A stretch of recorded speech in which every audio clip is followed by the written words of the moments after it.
Turma, boa noite. Vamos iniciar aqui o nosso conteúdo, tá? Na verdade, turma, hoje nós damos continuidade àquele conteúdo inicial, tá? Que é o conteúdo que envolve a farmacocinética. Aí, só recapitulando, né? Farmacocinética é uma área da farmacologia que visa estudar a maneira com que o fármaco se comporta, né? No organismo, ou seja, qual é o movimento desse fármaco no organismo. E nesse sentido, a farmacocinética ela envolve, turma, 4 fases, que é a absorção, distribuição, metabolismo, excreção, sendo que nós já estudamos a fase de absorção. A partir de agora, nós vamos estudar a segunda fase, que é a fase da distribuição. Lembrando que, como eu comentei na aula anterior, que tratava da farmacocinética, não existe uma sequência para isso, né? Não existe uma sequência para dizer essa relação aí da farmacocinética. Acontece primeiro essa etapa, depois essa, na verdade, ela se interrelaciona. E o que seria distribuição? Gente, o termo distribuição, ele é um termo que ele acaba favorecendo com que a gente venha a errar. Em que sentido? Porque quando nós pensamos na distribuição, nós imaginamos, né, a característica do quê? Do fármaco circulando no nosso organismo. Mas, na verdade, turma, distribuição é a capacidade da substância de sair do vaso sanguíneo e ir para os tecidos, aonde vai exercer seus efeitos. Ou vai sair do tecido e voltar para o vaso sanguíneo. Isso é distribuição. Não é somente o fato da substância circular na corrente sanguínea, tá? Quando a substância ela circula na corrente sanguínea, isso não é chamado de distribuição, isso é chamado de circulação mesmo. Distribuição é o processo pelo qual o fármaco reversivelmente abandona o leito vascular, ou seja, sai de dentro do vaso e entra no interstício, ou seja, vai para os tecidos consequentemente, tá? E vice-versa. Turma, todas as etapas da farmacocinéticas, elas sofrem influência, tá? E quando eu falo influência, essa influência ela pode ser tanto para mais quanto para menos, né? Pode aumentar o processo ou diminuir o processo.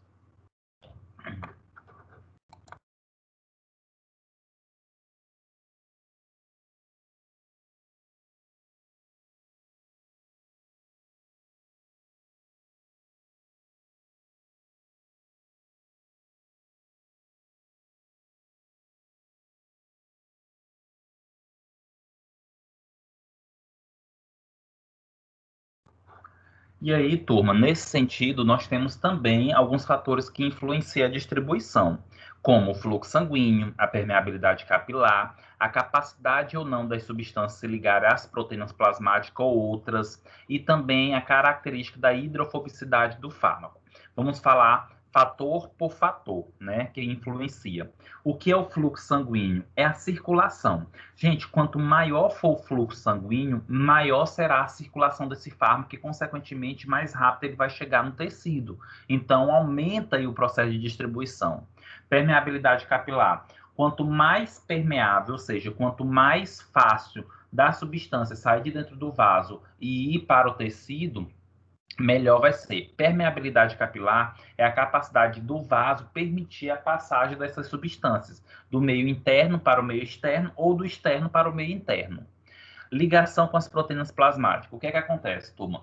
Alguns fármacos, quando chegam na corrente sanguínea, esses fármacos eles acabam tendo afinidade por algumas proteínas. Dentre as proteínas plasmáticas, uma que é a que mais se destaca, uma que é mais importante, é a albumina, tá? Então, o que é que acontece? Consequentemente, esses fármacos, eles têm a capacidade, alguns, de se ligar a essas proteínas que estão circulando no sangue. E aí nós temos alguns pontos, turma. Por exemplo, quando o fármaco ele se liga à proteína, tá? Quando o fármaco ele se liga à proteína no sangue, esse fármaco ele fica no seu estado basicamente de inativo. Por quê? Porque esse fármaco, uma vez que se liga, a substância se liga à proteína, ela não consegue atravessar o vaso. Então ela não consegue ser distribuído corretamente. E hidrofobicidade do fármaco. Gente, lembra que Hidrofobicidade, né, vem de medo pela água, então significa que se tem uma substância que ela é hidrofóbica, significa que essa substância, ela tem a característica de ser lipossolúvel, tá? Ela tem a característica de ser lipossolúvel. Perfeito. Olha só o que acontece. As substâncias, quando elas são muito lipossolúveis e elas chegam ao sangue, o sangue tem perfil aquoso, essas substâncias lipossolúveis, elas têm dificuldade de ser distribuída, elas têm dificuldade de circular. Agora, as substâncias que têm perfil mais hidrossolúvel, elas circulam com mais facilmente e, consequentemente, são mais fáceis de serem distribuídas.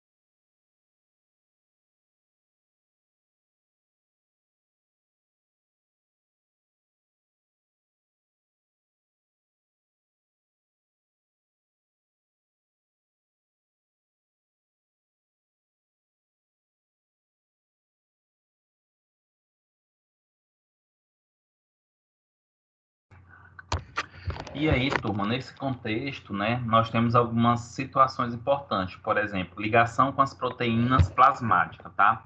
Turma, aquilo que eu comentei para vocês, alguns fármacos, quando eles chegam na corrente sanguínea, né, eles podem acabar se ligando aí às proteínas plasmáticas, né? Ou seja, fármacos ao alcançar a circulação sanguínea podem se ligar em diferentes proporções de proteína plasmática e, consequentemente, as proteínas plasmáticas elas não atravessam as paredes capilares. Foi o que eu comentei para vocês. Por quê? As proteínas, gente, são macromoléculas. A albumina é uma proteína e proteína é uma macromolécula. Por ser uma macromolécula, a proteína ela não consegue passar pelo vaso sanguíneo. E isso faz com que as substâncias que se ligam a essas proteínas tenham dificuldade de ser distribuído. Como eu comentei para vocês anteriormente, a albumina é a proteína plasmática mais abundante, consequentemente é a que mais influencia aí na distribuição das substâncias, tá? E é importante compreender, turma, por exemplo, a principal proteína ligadora, né, que é importante nessa situação é a albumina. E uma coisa interessante, toda vez que o fármaco ele se liga à albumina, ele é considerado um fármaco de reserva.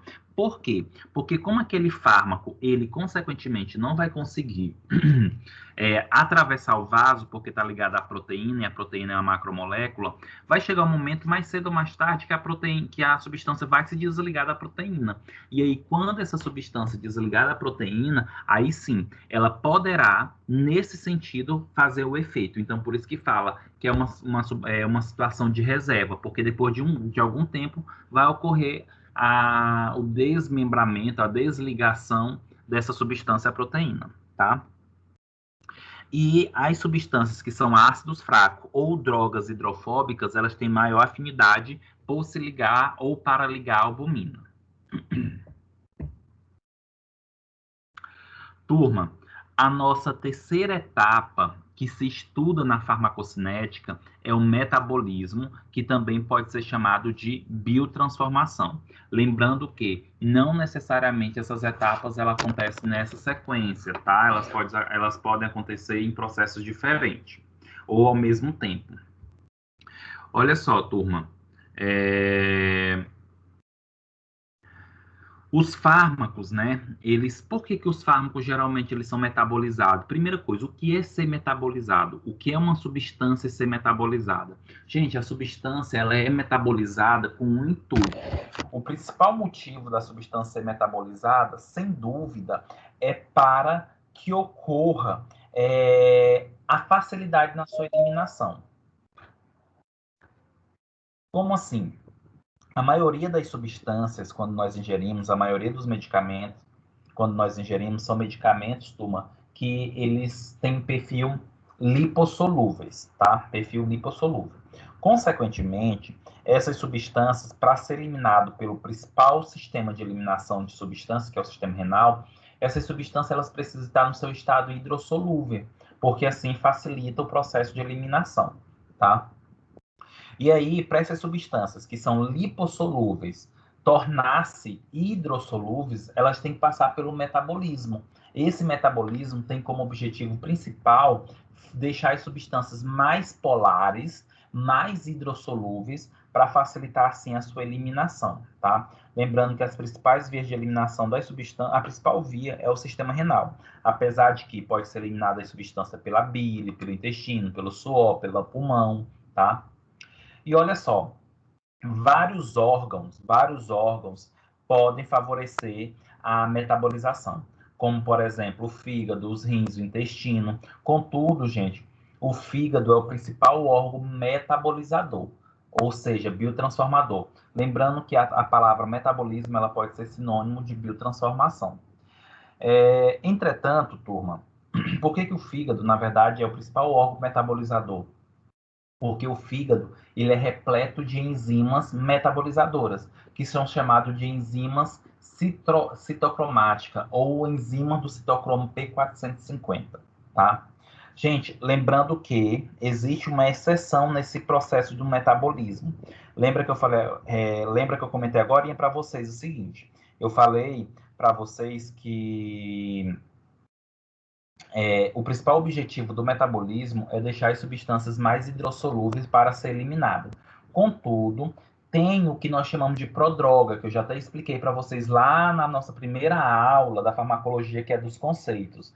Prodroga, turma, é uma substância que ela é inativa, que ela precisa sofrer metabolização, mudança estrutural para se transformar em uma substância ativa.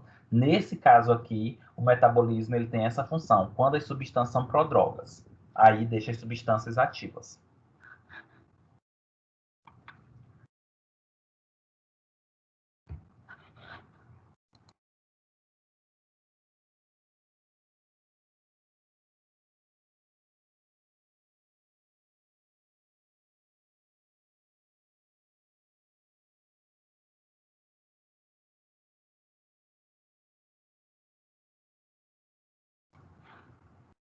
E aí, turma, essa imagem aqui, ela mostra os locais onde as substâncias elas podem sofrer metabolização. Alguns dos locais, né? Pode sofrer metabolização no sistema renal, no trato gastrointestinal, no sangue, no sistema respiratório. Contudo, turma, o fígado é o órgão principal que metaboliza as substâncias justamente por isso, por causa das enzimas do citocromo P450. E como é que funciona esse aspecto da metabolização? Gente, esse aspecto da metabolização, ela funciona da seguinte maneira, tá? É, funciona por etapas, funciona por fases, tá? Que a gente chama aí de fase 1 e fase 2. E é importante compreender por que as substâncias precisam passar pelo processo de metabolização. Lembra que a maioria das substâncias, gente, elas têm perfil lipossolúvel. E essas substâncias lipossolúveis, elas têm dificuldade de ser eliminadas. E para isso, elas precisam ser convertidas em substâncias hidrossolúveis para ser eliminadas pelo sistema renal.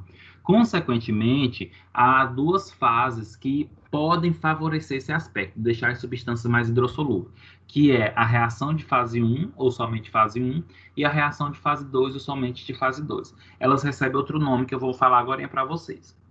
O Ellison tem duas fases, fase 1 e fase 2. Significa que a substância, quando ela sofre metabolismo, ela precisa passar pela fase 1 e depois pela fase 2? Não. Não tem essa sequência. A substância ela pode ir direto para a fase 2 e não passar pela fase 1. A substância pode ir para a fase 1 e não passar pela fase 2. Ou a substância, gente, nem precisa passar por fase 1 nem fase 2. Ela pode ser eliminada direto. Mas se isso não acontecer, mas se isso acontecer, significa que a substância não precisou ser metabolizada. Gente, a fase 1, tá? A fase 1, ela é uma fase que é chamado aí de funcionalização, tá? Fase de funcionalização, porque é uma fase, gente, que vai ocorrer alteração estrutural da substância.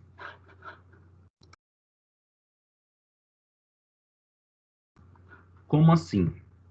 Olha só, chega um fármaco com uma estrutura Y lá no fígado. Essa estrutura ela vai mudar. Quando eu falo estrutura, é estrutura química mesmo. Tem uma hidroxila, tem uma amina, tem um ácido carboxílico. E aí as enzimas que estão presentes no fígado, por algum motivo, vão mudar algum átomo. Vai acrescentar, vai tirar, vai acrescentar grupos funcionais, vai tirar grupos funcionais. Isso vai favorecer o quê? Uma mudança estrutural. Aquela substância Y agora passa a ser uma substância X, tá?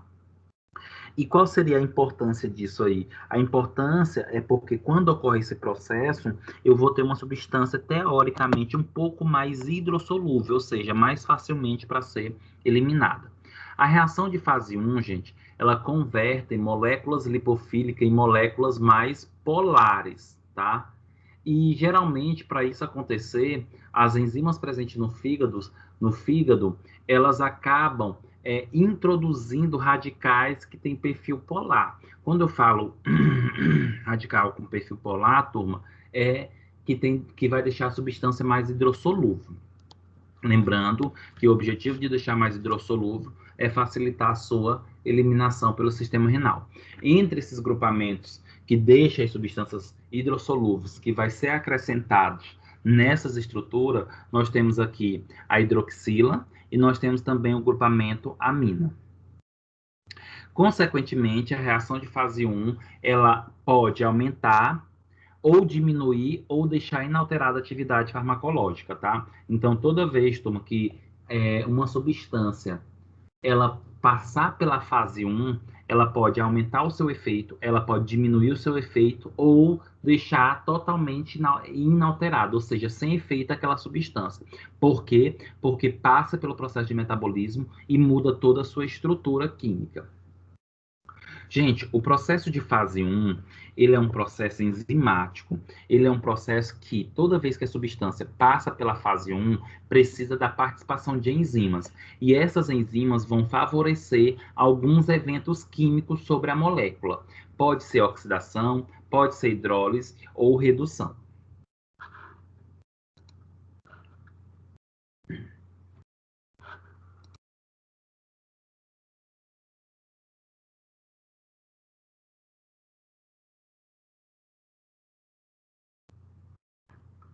Olha só, turma, como eu comentei para vocês, a reação de fase 1, ela acontece com a participação de enzimas. E que enzimas são essas? São as enzimas do sistema P450, tá?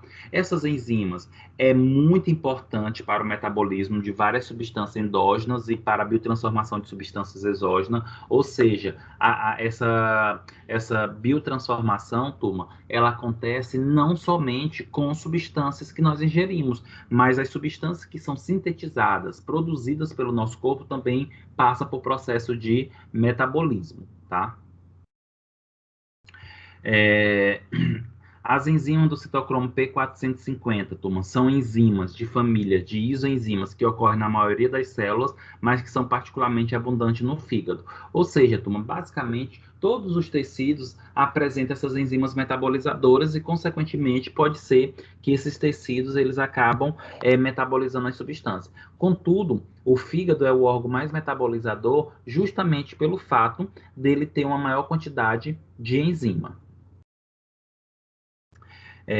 E por que a gente chama CYP450?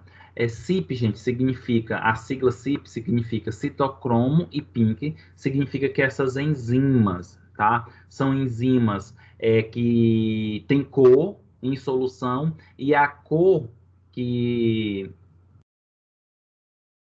a cor que é dada dessa enzima é uma cor rosa, tá? E P450 porque é olhado essa cor, visualizada essa situação em um aparelho chamado espectrofotômetro em um comprimento de onda de 450 nanômetros.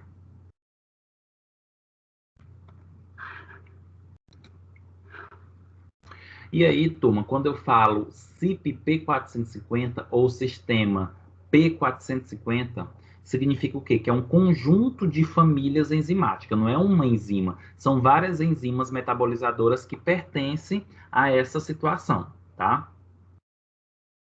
E aí nós temos algumas divisões, né, associadas a essas características. Por exemplo, nós temos a subfamília, a isoenzima CYP1, CYP2, CYP3, tá? É importante compreender que várias substâncias, elas têm preferência por alguns tipos enzimáticos, por isso que tem essa tabela ao lado, ó, exemplos de fármacos que são substrato das isoenzimas P450.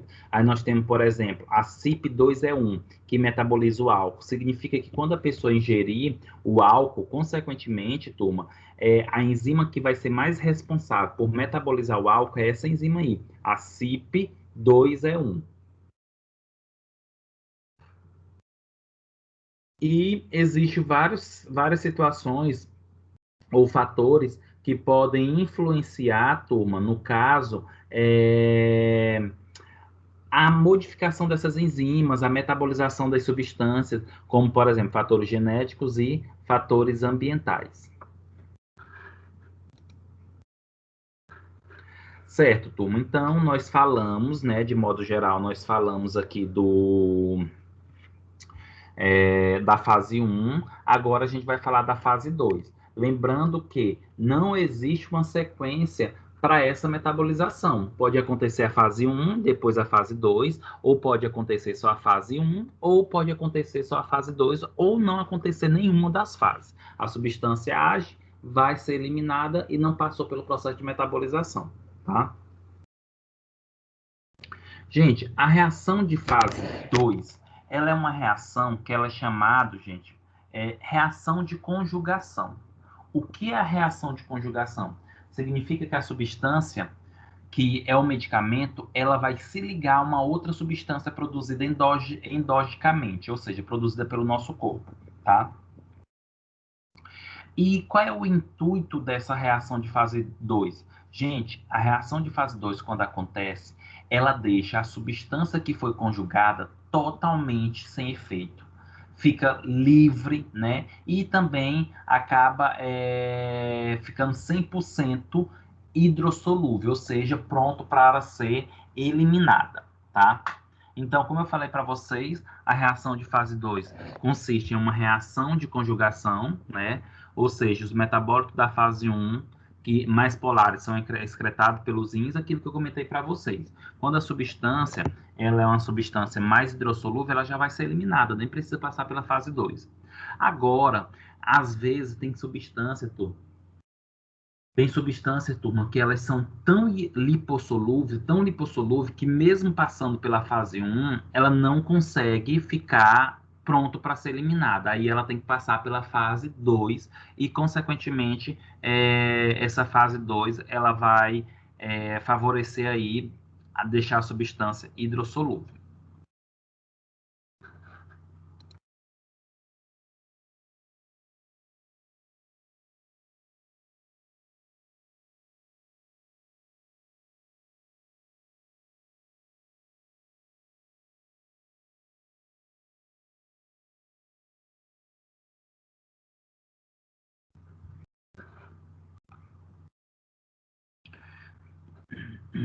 Olha só, turma. A fase 2, que é essa de conjugação, geralmente o que é que acontece? Existem algumas substâncias produzidas pelo nosso corpo que vai se conjugar ao medicamento, a substância para ser eliminada, tá?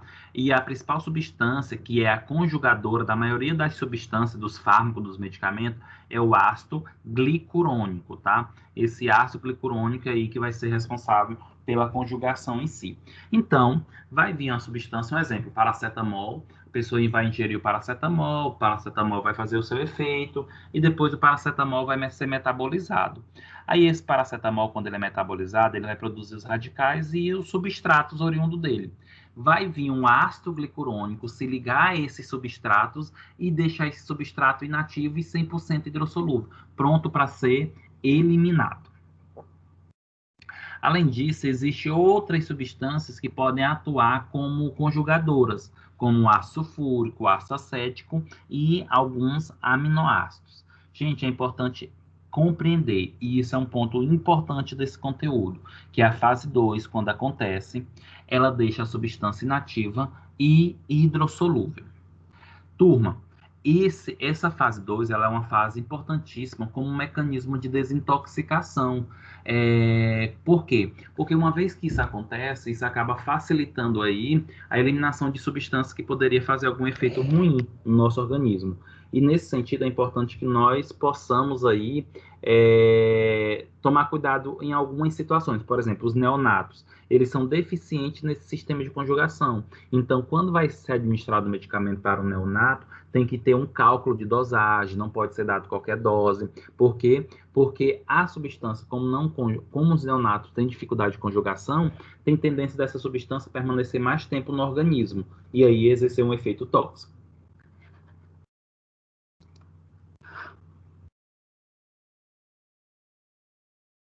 Nesse slide, turma, nós temos uma revisão do que seria metabolismo de fase 1 e metabolismo de fase 2, tá? Então, nós temos aí o esquema, fase 1 e fase 2, né? A reação de fase 1 é uma reação que geralmente participa enzimas, e essas enzimas, elas acabam alterando a substância por um processo enzimático, utilizando a oxidação, redução e hidrólise, tá? E isso pode favorecer com que a substância ela fica mais ativa ou diminua o seu efeito ou perda totalmente seu efeito, tá? É importante compreender que na fase 1, gente, o objetivo é deixar a substância mais hidrossolúvel ou hidrossolúvel para ser eliminado, tá? Consequentemente, se isso não acontecer, essa substância ela não vai ser eliminada e volta de novo para o órgão metabolizador, e aí pode passar pela fase 2, deixando aí 100% hidrossolúvel e pronto para ser eliminado e inativo, tá? Outro ponto importante nesse contexto aqui, turma, é o seguinte: a fase 2 ela acontece, tá? Não necessariamente precisa passar pela fase 1 ou vice-versa, como eu já falei para vocês, tá? E a fase 2 é a fase que vai deixar a substância totalmente hidrossolúvel e pronto para ser eliminado. É chamado de fase de conjugação, porque já existe uma substância endógena que vai fazer esse papel conjugador.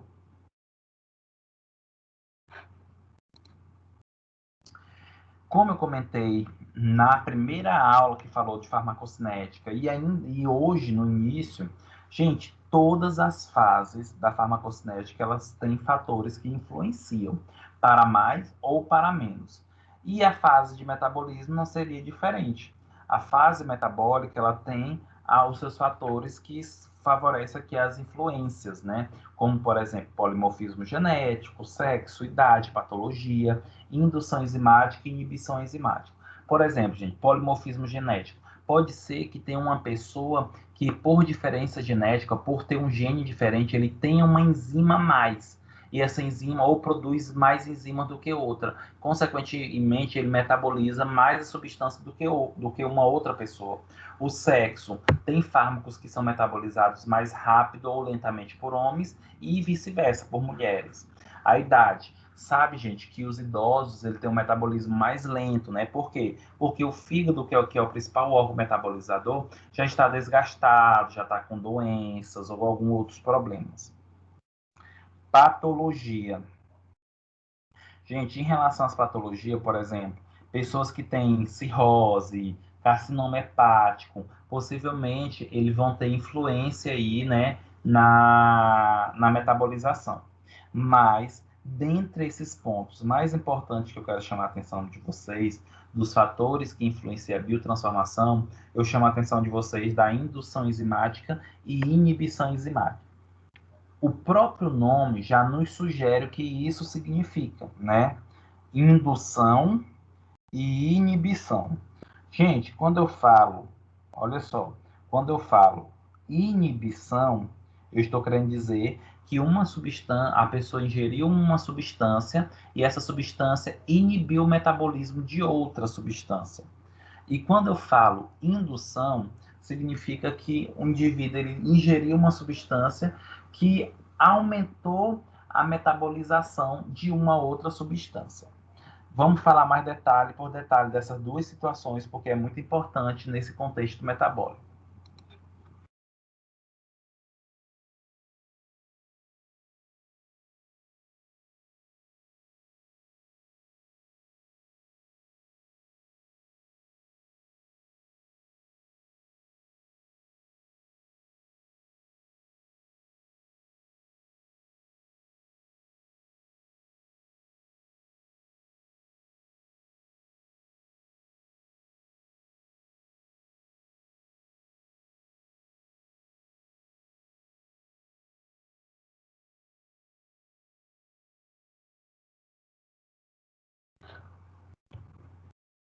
Olha só, turma, o que é indução enzimática, tá? Indução enzimática é quando as enzimas que são do citocromo P450, elas acabam sendo alvo de interações farmacocinéticas. Como assim? Gente, as substâncias quando elas favorecem a indução ou a inibição enzimática, elas são substâncias que favorecem interações farmacocinéticas, interações medicamentosas mesmo. Inclusive, turma, quando a gente fala em interações medicamentosas, nós sabemos que o metabolismo é o principal local que favorece as interações medicamentosas, tá? Indução enzimática, turma, é quando ocorre o aumento das enzimas metabolizadoras, e uma vez que isso acontece, significa que os medicamentos vão metabolizar mais rápida, tá?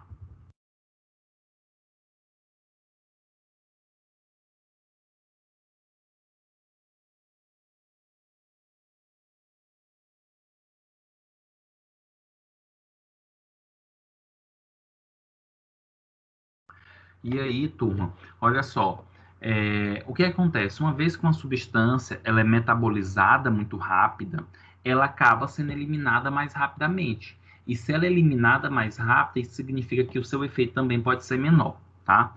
E algumas coisas que nós temos que entender da interação por indução, né? Ou seja, a ingestão de uma substância que aumenta as enzimas do fígado pode alterar o metabolismo, aumentar o metabolismo de outra substância. Então, nós temos aqui, olha só, a indução enzimática, ela aumenta a velocidade da biotransformação hepática da droga. Se aumenta, consequentemente, vai produzir metabólitos mais rápido, em maior quantidade. E esses metabólitos pode ser mais ativo, mais tóxico, tá? Aumenta a depuração hepática da droga, ou seja, faz com que a substância seja eliminada mais rápido do fígado. E se a substância ela é metabolizada mais rápida, significa que ela é eliminada também mais rápida. E aí a meia-vida da droga, em vez de aumentar, faz diminuir. Diminui também as concentrações da droga, tanto livre como total, porque acaba sendo metabolizado mais rápido e eliminado mais rápido. E diminui os efeitos farmacológicos se os metabólitos forem inativos. O que é que acontece? Se aquela substância ela vai fazer o efeito, ela é metabolizada mais rápido e o metabólito é inativo, consequentemente vai não ter efeito adequado. E isso são os aspectos, gente, da indução enzimática.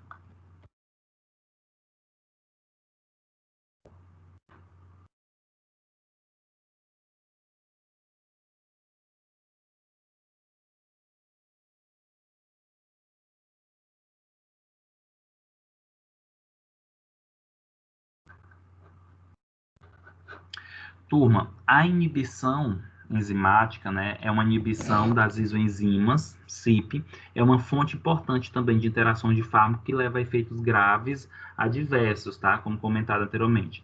A forma mais comum de inibição é pela competição pelas isoenzimas, né? O que seria isso?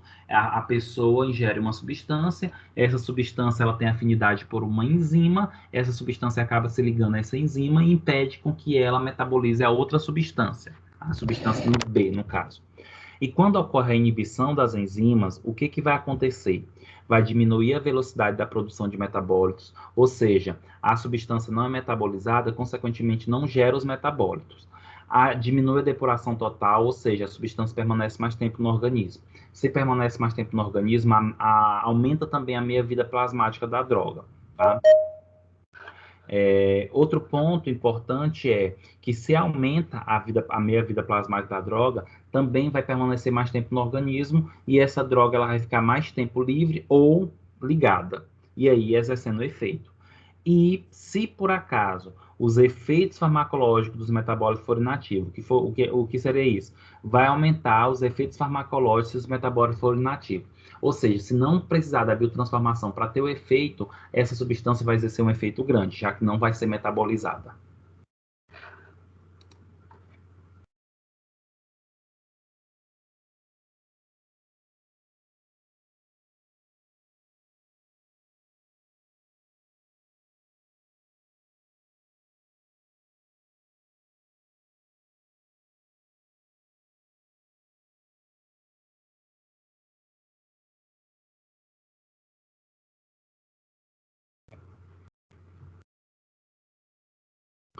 E aí, turma, eu trago para vocês, apresento aqui para vocês, né, algumas substâncias que elas são consideradas tanto indutora como inibidora enzimática. Inclusive, quando se utiliza alguma dessas substâncias, é importante que as pessoas, quando for usar outra substância que não seja essa, tomem muito cuidado para ver se não vai ter interações medicamentosas, não vai sofrer influência aí da indução ou da inibição. Em relação à indução enzimática, nós temos aí o álcool, o omeprazol, fenobarbital, rifampicina. Inclusive, turma, quando a gente fala desses indutores enzimáticos, como por exemplo o álcool, pode observar que muitas pessoas falam assim, não pode tomar o medicamento e fazer o uso de bebida alcoólica. Por quê? Porque o álcool corta o efeito do medicamento. Mas como que o álcool corta o efeito? O álcool, por ele ser um indutor enzimático, ele acaba metabolizando muito rápido os medicamentos. E aí o medicamento não tem tempo para fazer efeito. É o exemplo do secnidazol, tá? Que é o medicamento antiprotozoário. Não pode tomar secnidazol e o álcool. Por quê? Porque o álcool vai metabolizar, vai induzir as enzimas a metabolizar mais rápido o secnidazol e não vai dar tempo de fazer o efeito antiparasitário. Nós temos aqui também, turma, alguns exemplos de substâncias que são inibidoras enzimáticas, como cimetidina, eritromicina, cetoconazol, quinidina, disulfiram, tá? E entre esses aspectos aqui, nós temos, por exemplo, alguns fármacos que são muito consumidos, né? Por exemplo, gente, cimetidina. Cimetidina é um fármaco utilizado para gastrite. Ela era muito usado mesmo. Só que para gastrite, úlcera, mas como ela tem essa capacidade de causar inibição enzimática, ela interagia com muito medicamento e as pessoas apresentavam muitos efeitos adversos. E aí ela foi. Hoje ela é mais usado hospitalarmente, quase não é utilizado comercialmente, praticamente.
Olha só, turma. Diante disso, é importante nós compreender, já que as enzimas elas são metabolizadoras, né? Existe uma cinética de biotransformação. O que seria isso, essa cinética? A movimentação dessa biotransformação. Não é o fato de ter muita substância que vai ser metabolizado muito, isso vai depender de alguns aspectos. Assim, nós temos o que nós chamamos de cinética.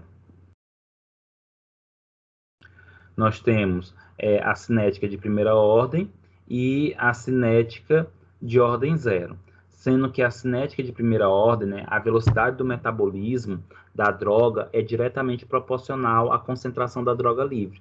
Isso significa que é uma fração constante da droga é metabolizada por unidade de tempo.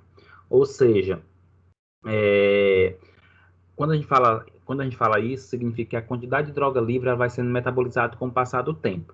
Já a cinética, já a cinética de ordem zero, gente, alguns fármacos, a dose são muito alta, a enzima é saturada pela concentração do fármaco livre e a velocidade do metabolismo permanece constante com o tempo, ou seja, vai passar com o tempo ainda vai ser metabolizada. Por isso que às vezes isso acontece muito por, é, por, é, Por isso que, por exemplo, o álcool, ele é metabolizado por essa cinética de ordem zero. Por isso que as pessoas, mesmo bebendo álcool, por exemplo, bebida alcoólica, muito no sábado, na segunda ainda tá com aspecto de ressaca, de bêbado, tá fazendo efeito. Por quê? Porque é saturado as enzimas e, consequentemente, vai metabolizando com o tempo e vai aparecendo o efeito com o tempo.